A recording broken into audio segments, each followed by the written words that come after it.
Hi my families. இன்றைக்கி பாவா சுலாங்கில் என்னென்னு பார்த்தீங்கன்னா நண்டு மசாலா வறுவல் தான் பண்ண போகிறேன். வாங்க எப்படி பண்ணுறதுன்னு பார்க்கலாம். ஒரு வெங்காயம், ஒரு தக்காளி கட் பண்ணிக்கணும். ஒரு மிக்ஸி ஜாரில் மிளகு, சீரகம், பூண்டு, வெங்காயம், தக்காளி, கொத்தமல்லி, கருவேப்பிலை, கொஞ்சமாக இஞ்சி, தண்ணி ஊற்றி நல்லா பேஸ்ட்டாக அரைச்சிக்கணும். பாதி அரைஞ்ச உடனே நம்ம அதில் மசாலா ஐட்டம் ஆட் பண்ண போகிறோம்.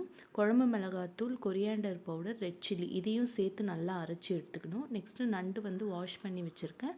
அது கூட நம்ம இந்த அரைச்சி வச்ச பேஸ்ட்டை போட்டு மஞ்சத்தூள், உப்பு போட்டு நல்லா கலரி வச்சுக்கணும். நெக்ஸ்ட்டு ஒரு 10 மினிட்ஸ் அதை ஊற வச்சுக்கணும்.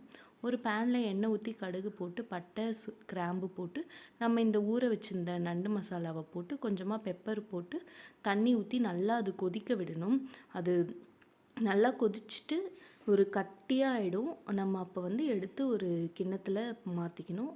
சுவையான நண்டு மசாலா வறுவல் ரெடி. நீங்களும் ட்ரை பண்ணி பாருங்கள்.